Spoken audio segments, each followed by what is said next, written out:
عزاداروں، آتمداروں، آپ کے سامنے حدیث قدسی کے الفاظ بیان کرتا ہوں۔ حدیث قدسی کے الفاظ ہیں کہ اللہ فرماتا ہے، اے محمد، اگر آپ کو نہ بناتا تو یہ پوری کائنات نہ ہوتی۔ اور آگے فرماتا ہے کہ اے محمد، اگر علی کو نہ بناتا، نہ آپ کو بناتا، نہ پوری کائنات ہوتی۔ آگے اللہ فرماتا ہے، اے محمد، اگر فاطمہ زہرا سلام اللہ علیہ کو نہ بناتا، نہ علی کو بناتا، نہ آپ ہوتے، نہ پوری کائنات ہوتی۔ عزاداروں، ماتمداروں، یہ وہ بی بی ہے جب بھی رسول خدا حضرت محمد مصطفیٰ صلی اللہ علیہ وآلہ وسلم کے سامنے بی بی آتی تو رسول خدا بی بی کا اٹھ کر استقبال کرتے۔ کسی پوچھنے والے نے پوچھا، اے پیغمبر خدا، کیا وجہ ہے جب بھی بی بی آتی ہے، جب بھی آپ کی دختر آتی ہے، آپ اٹھ کر استقبال کرتے ہیں؟ تو رسول خدا ارشاد فرماتے ہیں، بندہ، جب بھی جناب زہرا میری بیٹی آتی ہے، جبرائیل آتا ہے، جبرائیل یہ کہتا ہے، اللہ فرماتا ہے یہ میری کنیز آ رہی ہے، اٹھ کر استقبال کرو۔ عزاداروں، ماتمداروں، یہ وہ بی بی ہے جب بھی رسول خدا کسی سفر پر جاتے تھے، سب سے آخر میں جناب زہرا سے ملا کرتے تھے۔ یہ وہ بی بی ہے جب بھی کسی سفر سے واپس آتے تھے، سب سے پہلے جناب زہرا سے ملا کرتے تھے۔ عزاداروں، ماتمداروں، بس ایک چھوٹی سی روایت ہے۔ رسول خدا حضرت محمد مصطفیٰ کے آخری وقت ہے، رسول خدا کا سر جناب زہرا کی گود میں ہے۔ ایک مرتبہ دروازے پر دستک ہوتی ہے، دروازے پر دق الباب ہوتا ہے۔ بی بی فرماتی ہے، دروازے پر دستک دینے والا، اے دروازے پر دق الباب دینے والا، بھی واپس پلٹ جائیے، میرے بابا آرام کر رہے ہیں۔ کچھ دیر گزری ہے، دوبارہ دروازے پر دستک ہوئی ہے، دروازے پر دق الباب ہوا ہے۔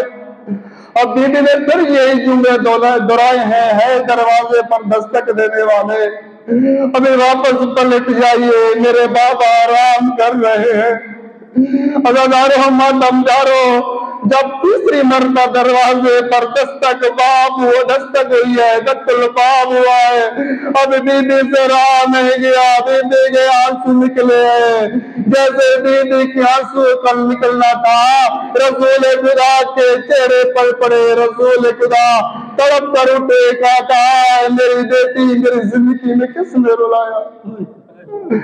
عزاداروں، ماتمدار، وہ شرما کرنا رویا کرو، چھتے انعام فرماتے۔ ہمارے گھر پر اس طرح گریا کیا کرو جیسے ایک بوڑھی ماں اپنے جوان بیٹے پہ روتی ہے۔ عزاداروں، ماتمداروں، جب رسول خدا نے یہ سنا تو رسول خدا ارشاد فرماتے ہیں، میری بیٹی یہ میری زندگی میں ہے، یہ جبرائیل ہے جو تیری اجازت کے بغیر اندر نہیں آتا۔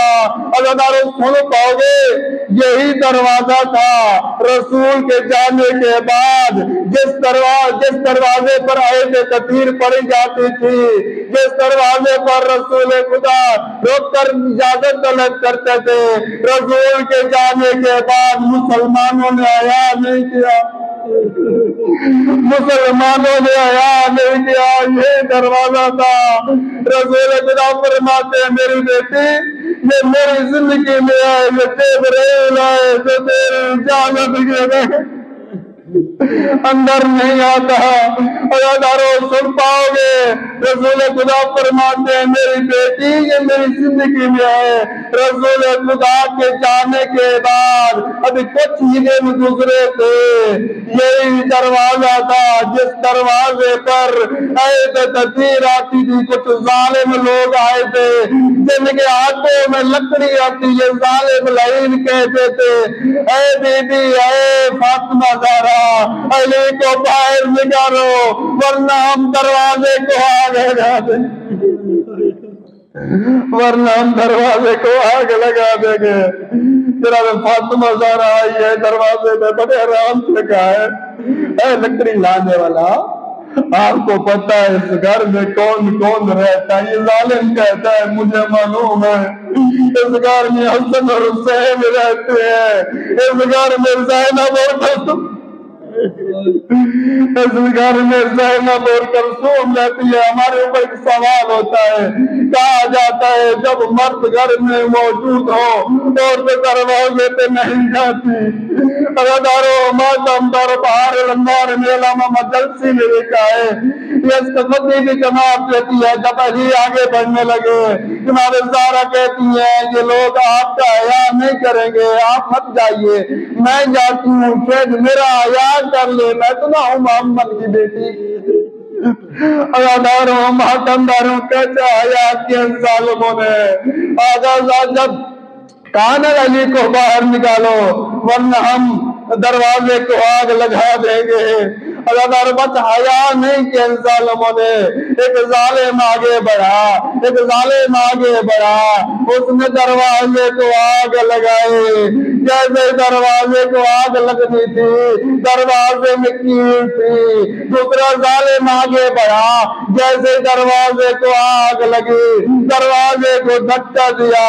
بی بی دیوار اور دروازے کے درمیان تھی، جب بی بی دیوار اور دروازے کے درمیان تھی دروازہ بی بی کی اوپر گرا، پسلیاں ڈھور گئی موسم سے۔ اللہ لعنت اللہ علی القوم الظالمین۔